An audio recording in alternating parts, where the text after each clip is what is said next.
This video lecture is about activity-based costing. Now, you've understood how we do job costing. That's the way we were doing cost accounting for a number of years. Activity-based costing is relatively new in the last 15 or 20 years. So our first learning objective here is to understand the difference between traditional costing and activity-based costing. Then we're going to look at how we develop an activity-based costing system. We're going to introduce new terminology here. We're going to talk about activity cost pools and activity cost drivers. Then we're going to look at the cost benefits of activity-based costing. And finally, we're going to focus on activities and look at the difference between value-added and non-value-added. Now, to begin with, cost accounting systems, the job order costing, the process costing system, used one overhead predetermined rate. That is, they collected all the overhead costs and put it into one pool. And then they selected either direct labor dollars, or machine hours to allocate those costs to the product. And the assumption was satisfactory when direct labor was a major part of the cost to produce a product or service. But today, you see, more and more it's becoming computerized, and the direct labor costs are becoming a smaller part of the total cost to produce, whereas manufacturing overhead is becoming a much larger part. And so therefore we need a new approach. Because of these changes in manufacturing, direct material usage has gone down, total overhead costs have gone up. So it's no longer appropriate to use just one overhead cost pool and one driver when you have a very complex manufacturing process. That kind of process would require multiple allocation bases, and that's what ABC is all about. First, there's two steps. First of all, you take the major pool. In the past, we had one pool, say, of $1 million. Well, now we look more closely at that pool, and we determine what kind of costs are similar. We come up with multiple cost pools. That is, we break that $1 million into 5 or 6 other smaller pools. And then we ask ourselves, what drives the cost in those pools? That is, what activity, if I increased it, would it increase the cost in that pool? And if I have that cost and effect relationship, then I refer to that, or I consider that to be my cost driver, and that will be my allocation base. So visually then, we're going to do this. We take the overhead pool costs and we break it into, in this case, 4: purchasing, storing, machining, and supervising. Then we ask ourselves, what drives the cost in purchasing? Well, that would be the number of purchase orders. How about storage? That would be the amount of square footage. How about machining, machine hours? How about all those costs that are supervisory type costs? These are all indirect manufacturing overhead costs. Well, I have 2 products. You can see the bench is rather simple, and the AB coaster is a little more complex, more parts. And therefore, I then look at what activities are consumed in producing the bench. How many purchase orders? How much square footage does the bench take? How many hours is it on the machines? And how many how many employees work on that, so that the supervisor cost can be allocated based on the employees. And the same with the coaster. So that is how the overview of it is. Here's another overview. We have the overhead costs, and we break it into 7 different activity pools. And we then determine what drives the cost in each of those pools. Now, what would be best then is a demonstration. But the 4 steps: first of all, you identify the activities and you classify them. That is, you allocate the overhead into cost pools. Then for each pool, you determine what activity drives the cost. Then you compute an activity-based overhead rate, and then you assign the overhead cost using that rate for every activity that the product has consumed or used. Let's assume we have Atlas Company, produces two products. Again, the bench and the coaster. The bench is a high volume item that sells for $25,000 a year. The coaster is low volume at $5,000. Each product requires 1 hour of direct labor. All right, good. So therefore, the total direct labor hours are 30,000. 25 plus 5. Direct labor cost is 12. So I have my direct labor cost, my direct material cost, 40 for the bench and 30 per unit. And my overhead is 900,000. So I'm going to allocate that based on direct labor hours. So I figure the overhead rate, 900,000 times the total number of hours, and I get 30 per direct labor hour. And 1 hour for the bench, 1 hour for the coaster. So I'd say that the bench costs me 82 and the coaster costs me 72. Now, management wants to set the selling price at a markup of 50%. So at a cost of 82 for the bench, I would be selling that bench then selling price of 123. And for the coaster, 50% increase on that, and I'm looking at 108. So that's how I would sell the bench and the coaster.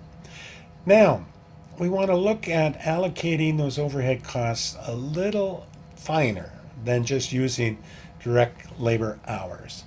So we take a look at the 900, and we then say, okay, look, of that 900, there are three major activities here: setting up machines, machining, and inspecting. And these would be roughly the estimated cost of each one of those activities.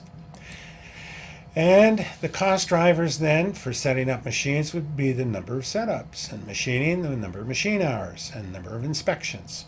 And then I determine the expected annual use of each of these cost drivers: 1,500 setups, 50,000 machine hours, 2,000 inspections. Now I get the rate. I divide the annual estimated overhead of each activity by the expected use of the cost drivers of that activity, and I come up with activity-based overhead rates: 200 per setup, 10 per machine hour, 30 per inspection. Now, I assign that back to the products based on how much of the cost driver they use. So you can see the bench had 500, the coaster 1,000 of those setups. The coaster being more complicated, the machinery had to be set up more often. The machining hours were less because we have far fewer products, only 5,000 as compared to 25,000. Inspecting was more because it was a complicated product. Now, when I look at the bench, I allocate those costs back to the cost of the bench. And I assign 200 for every cost driver per product for every setup, 10 for every machine hour, and 50 for every inspection. And I have a total of 425,000 overhead costs should be assigned to the bench. Of the 900, 425 goes to the bench. I divide through by the units produced, 25,000, and I get $17 per overhead rate. For the coaster, I do the same thing. But now I have an overhead cost per unit of 95. So now let's look at our numbers. That's what I said they would be before. Well, look at that. If I compare traditional costing of the bench at 82, and ABC costing indicates that my true costs are about 69. If I'd been selling that bench at 123, I'd be killed in the marketplace by any of my competitors who had a better picture of what the true cost of that bench would be. That is, if they were looking at a markup of 50%, just like I am, they would be selling that at about 105 instead of selling mine at 123. On the other hand, it's even worse with the coaster. Because I'm selling at 108, ABC's telling me I'm going to be losing here because my costs are 137. So you see, with poor costing information, we set market prices for our product that are going to either undercost or overcost. because of the traditional method. Now, the benefits of ABC, we use more cost pools. It's more refined. We have more control over those costs because we understand them. We've looked at them in turn. We just didn't lump them together as we did in the past. And therefore, we can make better decisions. However, some of the limitations, it's still arbitrary. How much actually goes in each pool is an educated guess. And it can be very expensive to implement. So those are the costs and the benefits of it. When should a company use ABC? Well, if you're producing a lot of different types of products and you're producing in a manufacturing environment where their overhead is a significant portion of the total costs, then you should consider using activity-based costing. Now, this is a costing method that is used to assign the manufacturing overhead product costs to the product. Now, what has come out of this then is a new way of looking at management. In the past, instead of managing costs, we're looking at now managing activities. And that's what activity-based management's all about. It's an extension of ABC from a product costing system to a management function that focuses on reducing costs and improving processes and decision making. So now we look at all the activities. Now we're not talking product costs, we're talking also period costs here.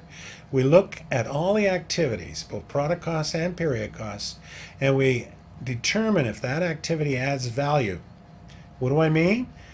Well, if I was to reduce the cost in that activity, would the customer perceive that this is a poor quality product or service? If the answer is yes, then that is a value-added activity. If the answer is no, it's a non-value-added activity. And then we can proceed to reduce the costs in non-value-added activities. Now, here are some of the value-added in a manufacturing company. Of course, design, machining services, assembly, painting. Those are the kind of activities that you will not, if you reduce significantly, there would be an impact on the quality of your product. On the other hand, the non-value, repairing of machines, that's necessary, but it's a non-value added activity. Storage of inventory, moving of inventory. These are areas in which management can focus to reduce the costs. So instead of just managing costs, managers are looking at managing activities.